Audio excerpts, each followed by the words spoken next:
अस्सलाम वालेकुम दोस्तों, कैसे हैं आप सब। मैं ज़मीना फ़याज़ एक बार फिर आपके साथ मैं शुरू कर रही हूँ दास्तान हयात बाय ज़हरा बिनते खालिद पार्ट 16।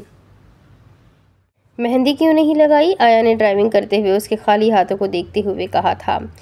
तुम्हारी इत्तला के लिए अर्ज़ है कि मैं आज इस्लामाबाद से आई हूँ। हयात के कहने पर वो मुस्कुरा दिया। मुझे मालूम है। आयान के कहने पर वो हंस दी। तुम कितने वेले इंसान हो, हयात ने कहा तो मुस्कुरा दिया। बेगम 1 माह की छुट्टी पर हूँ, इसीलिए कह रहा था कि छुट्टी का फ़ायदा उठाकर आपको अपने घर ले जाऊँ। आयान ने कहते हुए आखिर में उस पर नज़र डाली। आगे देखकर गाड़ी चलाओ, हयात ने घूरते हुए कहा तो फिर बोला, चूड़ियाँ क्यों नहीं पहनी? आयान ने पूछा तो हयात हैरान हुई कि वो उसे इतने गौर से देख रहा था क्या। मेरा दिल नहीं चाहता अब, हयात ने धीमे लहजे में कहा था। वो चूड़ियों की दीवानी लड़की अब कह रही थी कि उसका दिल नहीं चाहता। ये वक्त के छोटे छोटे सितम जब मिलते हैं तो एक बड़े सितम से ज़्यादा गहरे घाव छोड़ जाते हैं। आयान ने उसे एक नज़र देखा और कोई जवाब ना दिया। थोड़ी देर बाद फूलों की दुकान के सामने गाड़ी रुकी थी और हयात हैरत से उसे देखने लगी, जो गाड़ी का दरवाज़ा खोलता अब दुकानदार को कुछ कह रहा था। कुछ देर बाद वो हाथों में 2 गजरे पकड़े गाड़ी में बैठा और अपना हाथ आगे बढ़ाया। हयात ने खामोशी से हाथ उसके हाथ में दे दिया तो नरमी से दोनों कलाइयों में गजरे पहना गया। हयात के लिए ये सब नाकाबिले यकीन था। ये आयान का कौन सा रूप था। दैट्स परफेक्ट, उसने कहकर नरमी से कलाइयों को आज़ाद किया। हयात के चेहरे पर ढेरों रंग आए जिसे वो चाह कर भी छुपा ना पाई। गाड़ी में खामोशी थी। आयान उसे मुस्कुरा कर देख रहा था और वो कंफ्यूज थी। हम ऑलरेडी लेट है, हयात ने कहा तो उसने मुस्कुराकर गाड़ी आगे बढ़ा दी। फंक्शन के दौरान आयान, उमैर, अलीज़े और माहा का भाई और साथ अलीज़े के भाई के कुछ दोस्त एक ग्रुप बनाए साथ साथ थे और थोड़े ही अरसे में आपस में काफ़ी घुल मिल गए थे, जबकि उन चारों पागलों की टोली ने खूब मज़ा किया। दूसरी तरफ सादिया अपनी उम्र की औरतों में घुल गई थी, जिनमें अलीज़े, माहा और लारेब की माँ थी। लारेब के साथ तो ताल्लुकात की नौयत ही कुछ इस किस्म की थी कि सादिया ने उसे हमेशा हयात जैसा समझा था और इसी वजह से लारेब के पूरे ख़ानदान को करीबन वो जानते थे।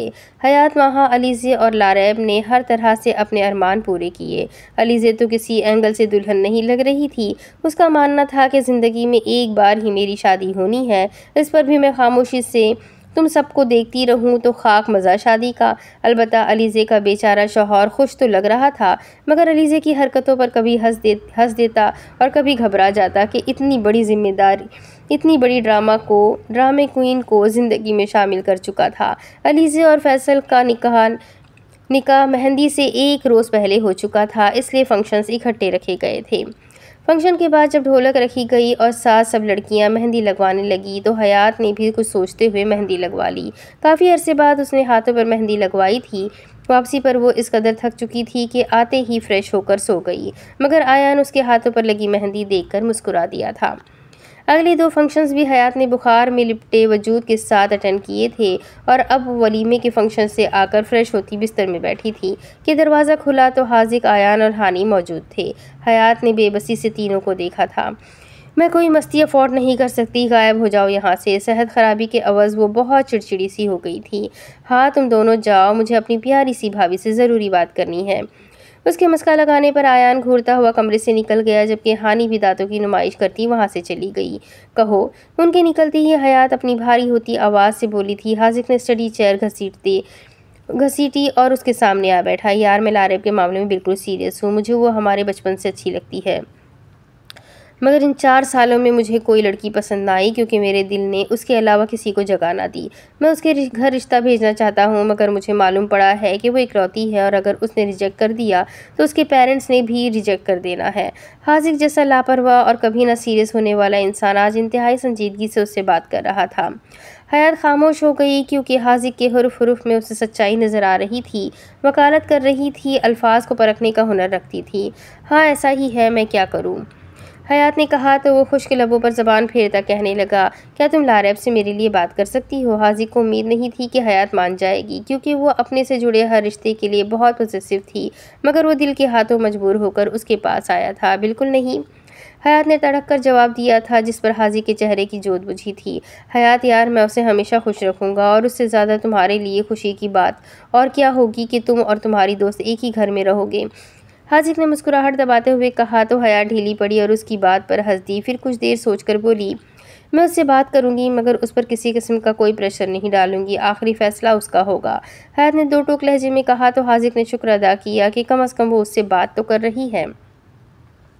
Okay, thank you my sweet भाभी, हाजिक चहक कर कहते हुए उठ खड़ा हुआ तो हयात हंस दी। आज जब यूनी से लौटी तो घर में सन्नाटा पाया। वो हानि को ढूंढते हुए उसके कमरे में आई, मगर खाली कमरा मुँह चिढ़ा गया। फिर वो किचन में पहुंची, जिधर नफीसा और सामिया खाना पकाते हुए साथ बातों में भी मसरूफ़ थी। उनसे पूछने पर मालूम पड़ा कि आयान, हाजिक और हानी शाहिर विला किसी काम से गए हैं। आयत दांत कचकचाती रह गई कि उसे क्यों ना लेकर गए। तभी वो वापस जाने लगी कि मुलाजिम ने आकर इतला दी कि गेट पर कोई आयान साहब से मिलने आया है। आयत नफीसा के कहने पर गेट पर गई। सामने एक हैंडसम सा लड़का गॉगल्स आंखों पर चढ़ाए अपनी गाड़ी से टेक लगाए खड़ा था और दरवाज़ा खुलता देखकर वो सीधा हुआ। दूसरी तरफ आयत ने किसी लड़के को देखा तो दुपट्टा दुरुस्त किया और कुछ फासले पर खड़ी होकर कहने लगी, जी। उमर का तसलसल टूटा तो वो निगाहें झुका गया। मुझे कैप्टन आयान से मिलना है। आयान भाई तो घर पर नहीं है। आयत ने बमुश्किल अपने मुंह से आयान के साथ भाई का इजाफा किया था। आप बता सकती है कि वो किधर मिलेगा, क्योंकि वो 2 दिन से कॉल भी अटेंड नहीं कर रहा। उमर ने कहा तो आयत कहने लगी, जी 2 दिन से वो ज़रा एक शादी में मसरूफ़ थे और अभी वो आपकी कॉल अटेंड भी नहीं करेंगे। क्यों? उमर को हैरत हुई और फिर कुछ सोचकर फ़ौरन बोला, क्या वो भाभी के साथ है? आयत को हैरत हुई, क्योंकि आज तक आयान का कोई दोस्त उनके दरवाजे तक नहीं आया था और आज जो आया था वो हयात को जानता था। जी वो उधर ही है अभी भी। आयत ने हैरत से कहा था, ठीक है, बहुत शुक्रिया आपका। उसे बता दीजिएगा कि कैप्टन उमर आया था। आयत कैप्टन के लफ्ज़ पर थमी थी। उसे फ़ौजी बहुत पसंद थे और पाकिस्तान के 90% लड़कियों की तरह वो भी फ़ौजियों को देखकर मुस्कुरा देने वालों में से थी। मगर फ़िलहाल वो सपाट चेहरे के साथ वापस मुड़ गई। अगले रोज़ वो लारैब से बात करने के लिए उसके घर आई थी और अब वो दोनों लॉन में बैठे बातें कर रहे थे कि हयात बोली, लारैब एक बात करनी थी मुझे। लारैब हैरान हुई, तो करो, तुम कब से तमहीदें बांधने लगी? यार मेरा कज़िन है जो हाजिक, तुम्हें मालूम है ना उसका? हयात ने कहा तो लारैब ने याद किया, हाँ मुझे याद है, उमैर भाई के निकाह पर भी तो मिले थे हम लोग, और इससे पहले जब शाहिर अंकल बीमार थे तब भी। वही ना जो शरारती सा है? लारैब ने याद करते हुए कहा तो हयात हंस दी, हाँ वही तो। लारैब ने सवाल किया, लारैब वो तुम्हें पसंद करता है? वो सीधा मुद्दे पर आई। क्या? लारैब हैरान हुई। हाँ लारैब, आज से नहीं, उसी दिन से जिस दिन वो तुमसे पहली बार मिला था। वाह, ऐसा भी होता है? लारैब सुनकर हैरत से हंस दी। लारैब, मैंने कभी उसे इतना सीरियस किसी मामले में नहीं देखा। वो 4-5 साल से तुम्हें पसंद करता है और तुम्हारे लिए रिश्ता भिजवाना चाहता है। उसके कहने पर लारैब खामोश हो गई। हयात, यार मैं तो उसे ज़्यादा जानती भी नहीं हूँ। मैं तो जानती हूँ ना उसे। तुम जो जानना चाहती हो मुझे बताओ। हयात ने कहा तो वो कुछ सोचने लगी। तुम जानती हो ना, मैं कभी किसी लड़के के मामले में पड़ी ही नहीं, क्योंकि मेरे लिए दोस्तें ही काफ़ी होती है। इसलिए मुझे ना अजीब सा लग रहा है। लारैब ने कहा और आखिर में हंस दी। वो कंफ्यूज हो गई थी कि क्या किया जाए। देखो, शादी तो तुमने करनी है तो क्यों ना ऐसे इंसान से कर लो जिसने तुम्हारे लिए 4-5 साल इंतज़ार किया। उसने कहा तो लारैब सोच में गुम हो गई। मुझे कुछ समझ नहीं आ रहा, तुम बताओ मुझे क्या करना चाहिए? लारैब के कहने पर वो मुस्कुरा दी। मेरे लिए हाजिक से ज़्यादा तुम ज़रूरी हो। मैं उसे एक तरफ रखकर तुम्हें एक दोस्त की हैसियत से मशवरा दूंगी कि वो तुम्हें पसंद करता है। मैंने उसकी आंखों में सच्चाई और मोहब्बत देखी है, तो उसकी कदर करते हुए तुम्हें उसका प्रपोज़ल एक्सेप्ट कर लेना चाहिए। मगर अगर तुम्हारा दिल मुतमईन ना हो तो तुम इनकार कर देना, मुझे बिल्कुल भी बुरा नहीं लगेगा, यकीन करो। हयात ने कहा तो वो सोच में पड़ गई और फिर बोली, ठीक है, उसे बोलना रिश्ता भेज दे। अगर मामा पापा को रिश्ता पसंद आ गया तो मैं इनकार नहीं करूँगी, लेकिन अगर मामा पापा ने ही इनकार कर दिया तो मैं उन्हें फोर्स भी नहीं करूँगी। लारैब ने कहा तो हयात कहने लगी, एक बार फिर सोच लो, किसी किस्म की कोई जल्दी मत करना, क्योंकि ये तुम्हारी ज़िंदगी का बहुत बड़ा फ़ैसला है। हयात की फ़िक्रमंदी पर वो मुस्कुराती। हयात, मुझे नहीं मालूम कि पसंदीदगी वगैरह क्या होती है या मोहब्बत वगैरह, मगर मैंने तुम्हें आयान से अलग रहकर हमेशा उदास देखा है, और जब से वो तुम्हारी ज़िंदगी में वापस आया है मैंने तुम दोनों को हमेशा मुस्कुराते देखा है। तो मुझे लगता है इस लड़के ने मेरे लिए वाकई इतनी देर इंतज़ार किया है, तो मुझे उसका इंतज़ार रायगा नहीं करना चाहिए। शादी तो करनी ही है, तो क्यों ना उससे कर लूँ जिससे करने के बाद मैं और तुम हमेशा साथ रहें। लारैब ने आखिर में शरारत से कहा तो वो दोनों एक साथ हंस दी। फिर वो मज़ीद बहुत सी बातें करने के बाद जब घर लौटी तो हाजिक को बता दिया कि वो रिश्ता भेज दे, जिस पर हाजिक की खुशी का कोई समा नहीं था। हाजिक ने नवाज़ और सामिया से बात की और नफीसा की मदद से दोनों को रिश्ता भेजने के लिए रजामंद करवाया। फिर लारैब के घर वालों ने खुशदिली से उनका प्रपोज़ल कबूल किया। हानि और आयत चहकती हुई लाउंज में दाखिल हुई थी, मगर उनके कदम दरवाजे पर ही जम गए क्योंकि वहां नफीसा और सामिया के साथ एक खूबसूरत और खूबरू मर्द बैठा बात कर रहा था। आयत उसे देखती रह गई क्योंकि वो पहचान गई थी कि ये उमर ही है। उस दिन आयत ने उसे इतने गौर से ना देखा था, मगर आज उसे हंसते हुए देखा तो अंदाज़ा हुआ कि वो पुरकशिश था। फौजी कटबाल उस पर बहुत जच रहे थे। जो भी था, उसे ज़िंदगी में पहली बार कोई मर्द पुरकशिश लगा था। उसे उस दिन भी उमर की यह हरकत अच्छी लगी थी जब वो उसे देखकर निगाहें झुका गया था। हानि ने उसे मबहूत देखा तो शरारत से कहने लगी, को नहीं मारी। आयत ने फ़ौरन दुपट्टा दुरुस्त किया और उसी वक्त उमर की नज़र आयत पर पड़ी थी और उसे दुपट्टा दुरुस्त करता देखकर नीचे झुक गई। He is extra handsome. आयत बड़बड़ाई तो हानि हंस दी। हाँ वो तो है, मगर ये है कौन? चलो अंदर चलते हैं, हानि ने कहा तो आयत ने एहतजाज किया। नहीं।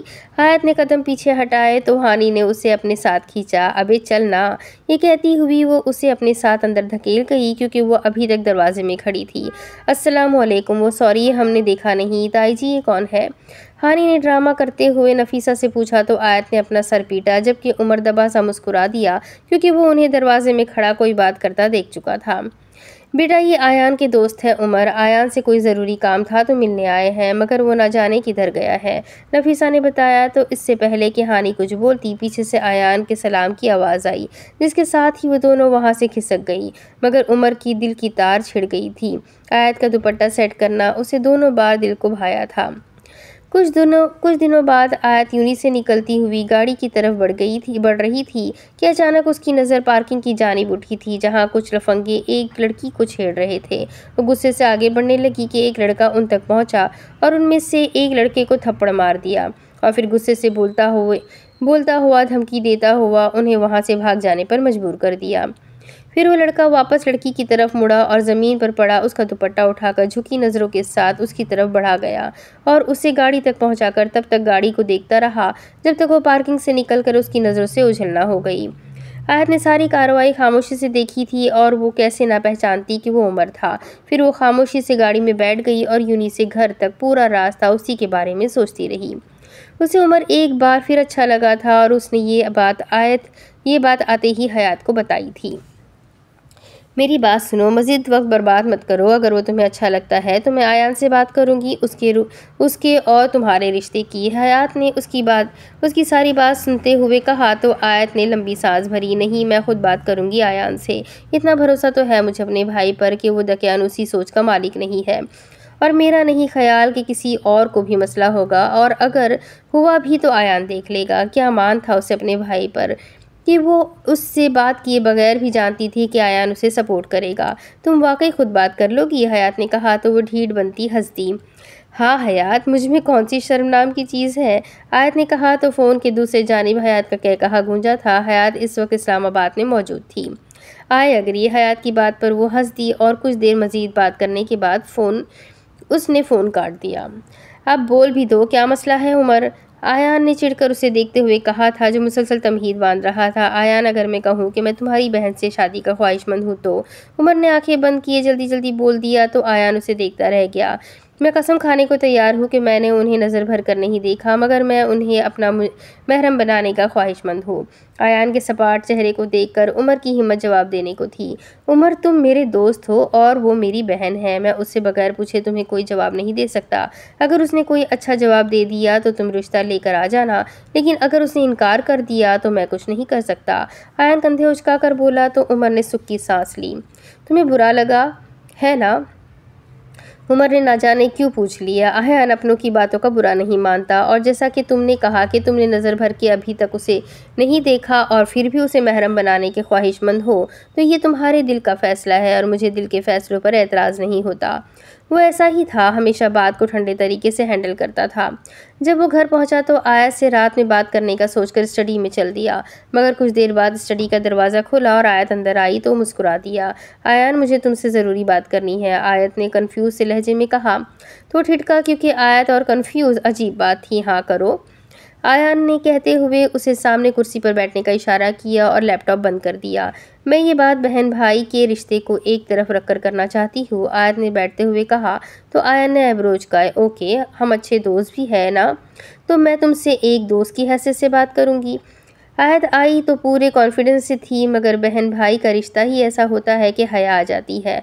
आयान के दिमाग में अलार्म बजा। आयत कौन है वो? आयान की बात पर वो घबराई और कंफ्यूज हो गई। उमर, उसने कहकर जोर से आंखें मीची। मैं उमर से शादी करना चाहती हूँ, आयत ने तेजी से कह डाला और खुश्क लबों पर जबान फेरती आयान के चेहरे को तकने लगी, जो शौक सा बैठा था। क्यों? आयान के गैर मुतवक्का सवाल पर वो कहने लगी, बस वो मुझे अच्छा लगा है और कभी कोई लड़का मुझे ऐसा अच्छा नहीं लगा। वो गर्दन झुकाकर बैठ गई तो आयान ने तासुब से उसे देखा। आयत मीर निगाहें और गर्दन उठाकर बैठो, तुम कोई मुजरिम नहीं हो, अपनी पसंद जाहिर करने का पूरा हक है तुम्हें। आयान के कहने पर वो नम आंखों से मुस्कुरा दी और अब की बार गर्दन सीधी कर रख कर बोली, कभी मिली हो उससे? आयान ने नॉर्मल लहजे में पूछा।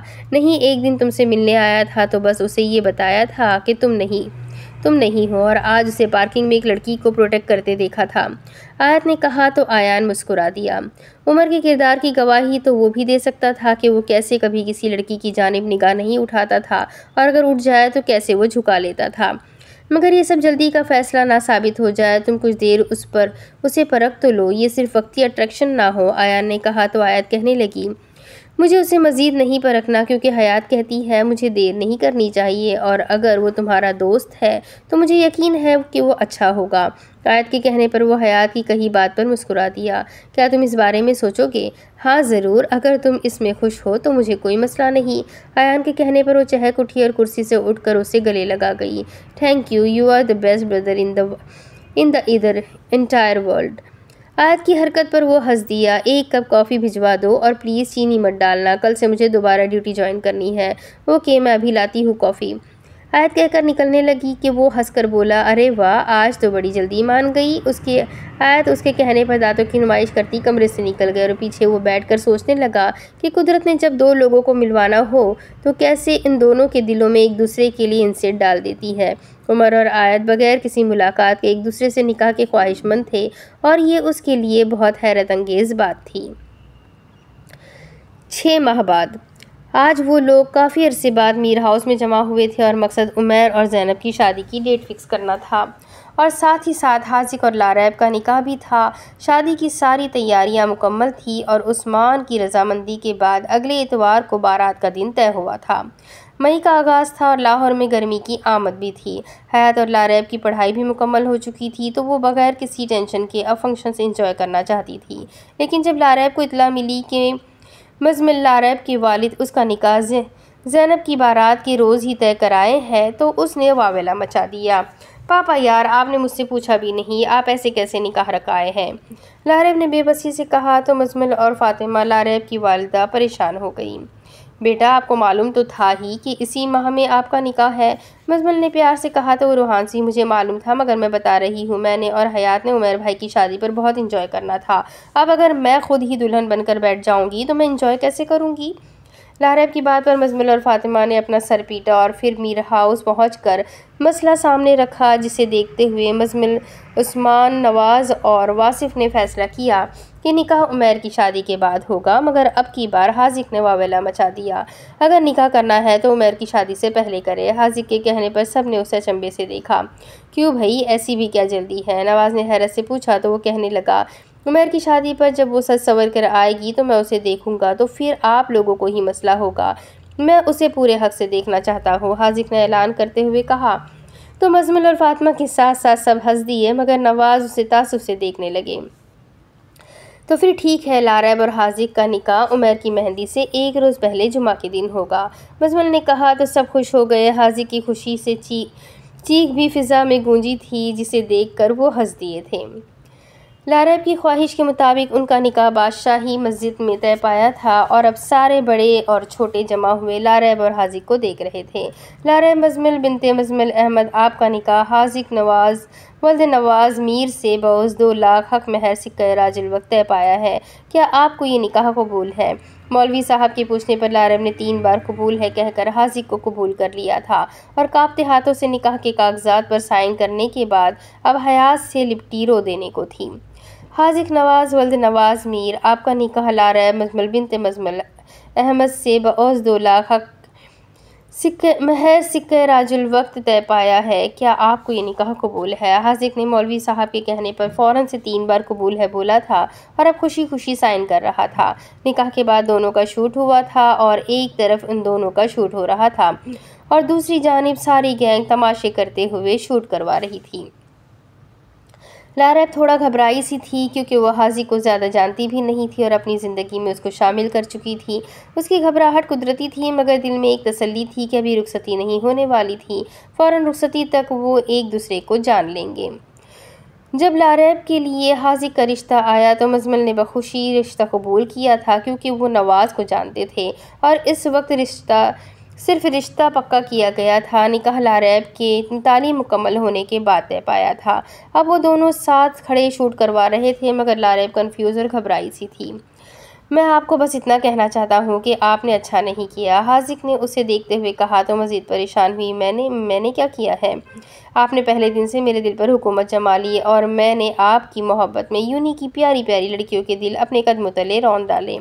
हाजिक ने कहा तो पहले तो वो नासमझी से उसे देखने लगी, फिर समझ आने पर हंसी का फव्वारा फूटा था जिसे कैमरामैन ने फ़ौरन कैमरे में कैद किया था। इसी तरह हाजिक ने छोटी छोटी बातें करके उसकी परेशानी को हंसी में बदल दिया था, जिसे देखकर मजमल और फातिमा को मज़ीद तसल्ली हो गई थी। वो रूठता है बात बात पर तो क्या, ये प्यार का उसूल है, कबूल है। हमें तो कोई यार से लगी हुई ये चेहरे पे धूल है, कबूल है। कहानी जो सुनाता है मुझे वो रोज़, अगरचा कुछ फजूल है, कबूल है। उमैर की मेहंदी का रोज़ था और फंक्शन शाहिर विला के लॉन में ही होने वाला था। हयात, लारैब और बैनिश तैयार सी इधर उधर घूमती काम निपटा रही थी। फंक्शन जॉइन ही था और इस्लामाबाद से उस्मान लोग पहले ही आ चुके थे, मगर उनका क़याम मीर हाउस में था। मीर हाउस में भी शादी का सा समा था और सब भाग दौड़ में तैयार हो रहे थे। फंक्शन लॉन में होने की वजह से सारे लड़के लॉन की सजावट करवाने और मुख्तलिफ कामों को साथ साथ देख रहे थे। आयान भी यही मौजूद था और अब तैयार होकर उमैर के कमरे से निकल रहा था कि हयात की आवाज़ उसके कानों से टकराई। अब्दुल्ला, तुम लोग मेरे साथ ऐसा कैसे कर सकते हो? मैंने सिर्फ गजरे मंगवाए थे तुम लोगों से और तुम वो भी ना ला सके। मुझे कम से कम पहले बता देते। महा अपने लिए लाई थी तो मैं भी मंगवा लेती। वो रो देने को थी। आयान ने बगैर कुछ सोचे समझे बाहर की जानिब कदम बढ़ा दिए। हयात आपी, इतने काम थे याद ही नहीं रहा, मैं कल ला दूंगा पक्का। अब्दुल्ला कहता हुआ अपने कमरे में तैयार होने चल दिया तो वो गुस्से से फूलों का थाल उठाए बाहर ले आई और महा के पास आई, जो लारैब के साथ खड़ी तस्वीर बना रही थी। अलीज़ा शादी के बाद अपने शौहर के साथ दुबई सेटल हो गई थी, जिस वजह से उन्हें तस्वीर खींचते हुए उसकी बहुत कमी महसूस हुई थी। हयात, मेरी बात सुनोगी ज़रा? वो उसकी आवाज़ पर खफा खफा सी मुड़ी थी। नहीं, मैं ज़रा मसरूफ़ हूँ, खुफगी से कहती वो नफीसा की जानिब जाने लगी, जो सादिया और सामिया के पास खड़ी कुछ कह रही थी। आयान ने उसकी कलाई थामी तो मज़ीद खुफगी से उसे देखने लगी और वहीं सोफे पर ज़िद्दी बनकर बैठ गई और अपनी हरी पैरों तक आती फुल कामदार फ्रॉक को सेट करने लगी। वह सुनहरी आबशारों को खुला छोड़े दरमियान की मांग से बिंदियाँ लगाए बहुत खूबसूरत लग रही थी। वो उसके पास बैठा और अपने पीछे से गजरे निकालता उसकी खाली कलाइयों में भर गया और एक नज़र उसके हाथों पर लगी मेहंदी को देखता मुस्कुराकर हाथ छोड़ गया। अब बताओ खफा क्यों थी? वो हयात को देखते हुए कहने लगा, जो हल्के से मेकअप में भी उसे अच्छी लग रही थी। जब से फंक्शन शुरू हुआ है तुम कहीं नज़र नहीं आए। महा और लारैब कितनी बार पूछ चुकी है। हयात ने खुफकी से मुंह फुलाए कहा तो मुस्कुरा दिया। मैं ये गजरे लेने गया था तो रास्ते में हाजिक का फ़ोन आ गया कि मीर हाउस जाओ और ज़ैनब को ले आओ। फिर मैं वहीं से मीर हाउस गया और ज़ैनब को लेकर अब यहाँ आ रहा हूँ। आयान ने सफाई पेश की तो वो खुशी से बोली, ज़ैनी आ गई? हाँ जी आ गई। आयान ने भी मुस्कुराकर कहा तो वो कहने लगी, बाकी सब भी आ गए? हाँ जी बाकी सब भी आ गए। आयान ने फिर मुस्कुराकर जवाब दिया तो वो भी उसे देखती हुई मुस्कुरा दी। हमारी हमेशा मैचिंग क्यों हो जाती है?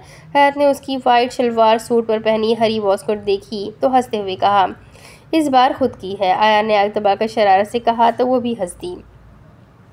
फिर फंक्शन शुरू हुआ। खुशगवार माहौल में सारी रस्मात अदा हुई। बेशबहा तस्वीर खींचने और शरारतों के बाद खाने का दौर चला तो सब खाने की तरफ मुतवज्जा हुए।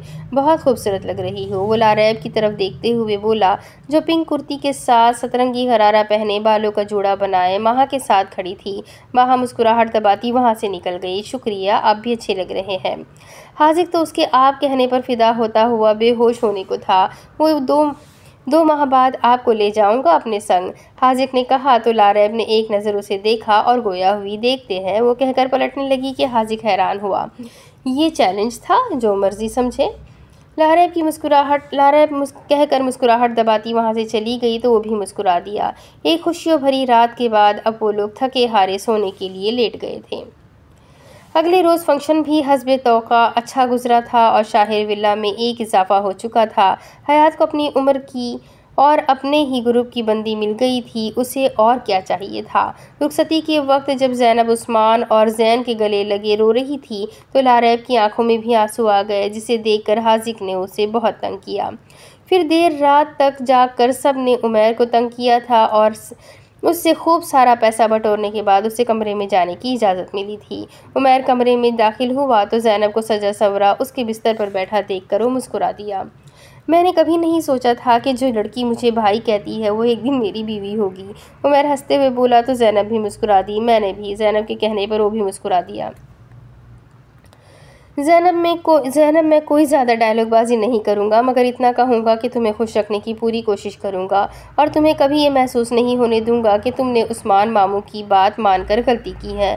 ज़ैनब उसकी बात पर मुस्कुरा दी और कहने लगी, मैं कोशिश करूँगी कि आपके साथ कदम मिलाकर चल सकूँ और आपका हर गम को खुशी में साथ दूँ। ज़ैनब की बात पर वो मुस्कुरा कर उसे देखने लगा और उसके हाथ में एक अंगूठी पहना था उसके हाथ चूम गया। अपने हाथों की लकीरों में सजा ले मुझको, मैं हूँ तेरा तू नसीब अपना बना ले मुझको। मैं जो काटा हूँ तो चल मुझसे बचा कर दामन, मैं हूँ गर फूल तो जूड़े में सजा ले मुझको। तर्क उल्फत की कसम भी कोई होती है कसम, तू कभी याद तो कर भूलने वाले मुझको। मुझसे तो पूछने आया है वफा के मानी, ये तेरी सादा दिली मार न डाले मुझको। मैं समंदर भी हूँ मोती भी हूँ गौताज़न भी, कोई भी नाम मेरा ले के बुला ले मुझको। तूने देखा नहीं आईने से आगे कुछ भी, खुद परस्ती में कहीं तू न गवा ले मुझको। बांध कर संगे वफा कर दिया तूने गरकाब, कौन ऐसा है जो अब ढूंढ निकाले मुझको। खुद को मैं बाट न डालूं कहीं दामन दामन, कर दिया तूने अगर मेरे हवाले मुझको। मैं खुले दर के किसी घर का हूँ सामा प्यारे, तू दबे पाओ कभी आके चुरा ले मुझको।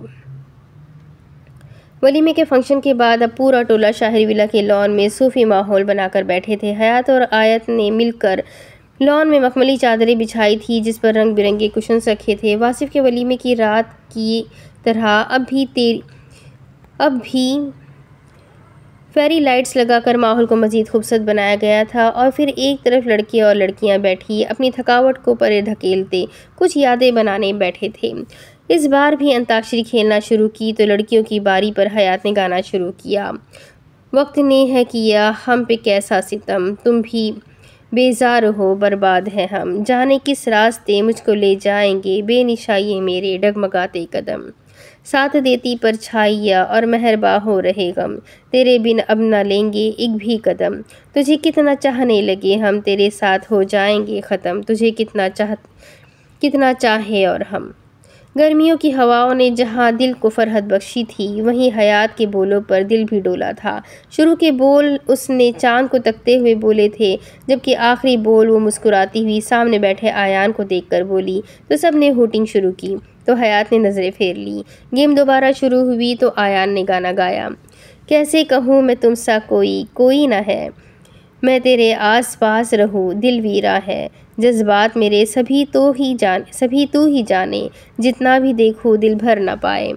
कैसा समा है हम तुम यहाँ है, जाहिर करूँ क्या है जो मेरे इरादे, तेरे हवाले मैं किसी बहाने, जाहिर करूँ क्या है जो मेरे इरादे।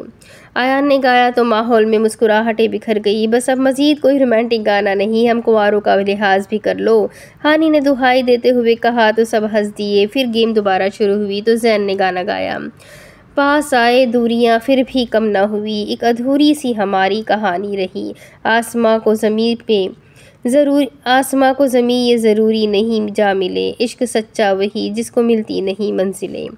रंग थे नूर था जब करीब तू था, एक जन्नत सा था ये जहाँ, वक्त की रेत पे कुछ मेरे नाम सा लिख के छोड़ गया तू कहाँ, हमारी अधूरी कहानी। जैन गाकर खामोश हुआ तो फिज़ा में सुकूत था। आयान और हयात की नज़र मिली थी क्योंकि वो जानते थे कि जैन की कहानी क्यों अधूरी रह गई थी, मगर कुछ कहानियों के अधूरे होने से ही कभी कभी कुछ कहानियाँ मुकम्मल होती है। शायद कुछ कहानियाँ मुकम्मल होने के लिए होती ही नहीं।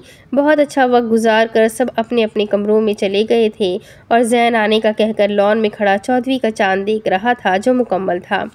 उसके अलावा वहाँ हर चीज़ मुकम्मल थी, मगर वो गलत था।